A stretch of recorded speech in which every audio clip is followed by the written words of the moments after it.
Hey everybody, it's Raylan, and I'm making a quick video on how to live with someone with BPD. Now, living with someone or having a close friend who has BPD is not the easiest thing to handle because they lash out at the ones they trust the most. So BPD is a disorder it has mood swings like described with bipolar disorder, but they're more common and they're more throughout the day. So it's more of a constant up and down during the day rather than it being, a couple good days, a couple of bad days type of thing. So basically with BPD, I'm not an expert, I'm not claiming to be about BPD or on BPD. I don't specialize with BPD or anything. I just know what it's like to cope with it and a little bit of knowledge on how to handle it from a couple of really good friends and personal experiences with family member. So the most important thing to remember is that it's not your fault. Someone with BPD normally picks a safe person, and that person's the one they lash out at the most. So they take that person and they direct a lot of their anger towards them. And so basically, when they care about you, they tend to push you away. So they'll have bouts of anger and low moments where they have fits of rage and hostility, and they say some really, really awful things in those moments towards the people they care about the most. And in one moment they love you and they're being kind, and the snap of a finger it can be like the whole wide world changed, and all of a sudden you're the worst person and you're every name in the book, and they're pushing you away. It's almost like the closer they feel they're getting and the more they love you and trust you, the more they push you away, especially if you're like one of the very few close people to them. So now it's not their fault. It doesn't make them evil people or bad people. It's just something you have to learn how to deal with and cope with and live with if you have someone in your family or someone you love who has this. So here's my best advice from somebody who's got, again, it's not a specialty of mine, it's nothing like that. It's just something I have some experience dealing with and coping with personally.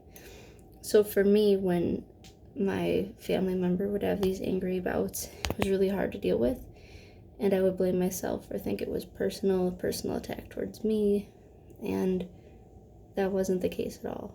It's just part of the disorder, especially when it's not being managed. It's not curable per se, but it's something that with a good therapist and psychiatrist and treatment program, it can be managed pretty well.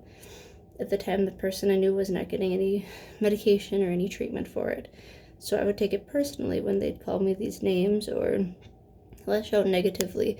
And then I would go to walk away or leave, and it would be, oh, but I love you, you can't leave, I'm so sorry. And it just was a roller coaster.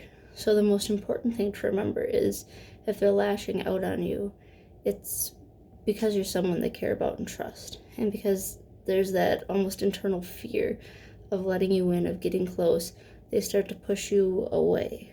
And so just know in your heart that even if it's awful and mean and they're saying unforgivable things, that they don't mean it that way. They don't mean what they're saying in those angry bouts, that they're trying to cope with something that's a little bit bigger than their capability of stopping it and stopping what they're saying. It's not in their control. Just like a PTSD attack isn't in my control. I can't control if I just happen to have a flashback or something triggers it.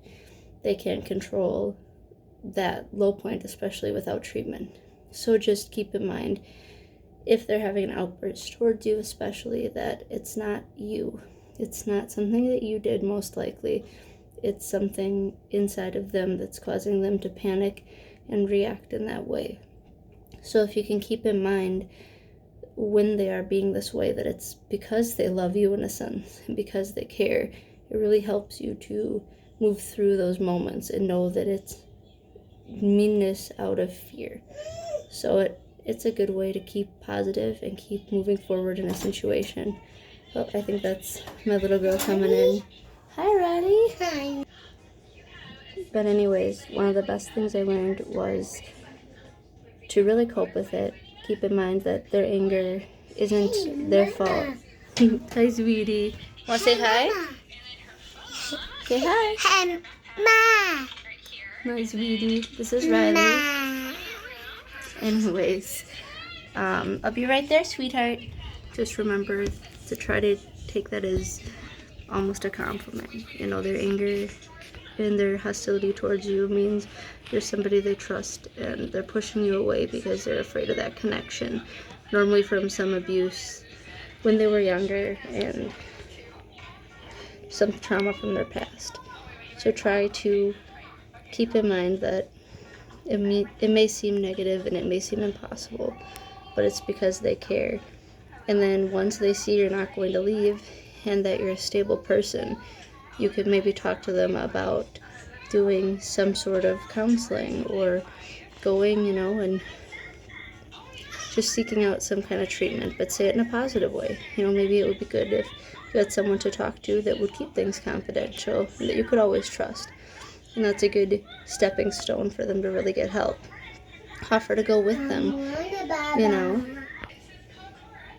know, offer to help them get help, or even say they need your help. Offer it to be something about you, where you go and you need help and you'd like their company, and maybe that way they could get used to a therapy program or talking to somebody and see that it's not scary and it's not a bad environment whatsoever. So do little things to make them more comfortable, and once they see you are that safe person and that you're not going anywhere, their anger doesn't scare you off, it tends to really help them to go and actually get the help that they need. I know this video kind of turned hectic and crazy because of my little one at the end, so I apologize about that. But I wanted to just give a first step glimmer of hope on, you know, how to handle BPD and everything. So I'm sorry again about the commotion and my little one running around. I'm coming, baby girl. But I wanted to still stick with the video and finish it on a good note and really give the best advice I could.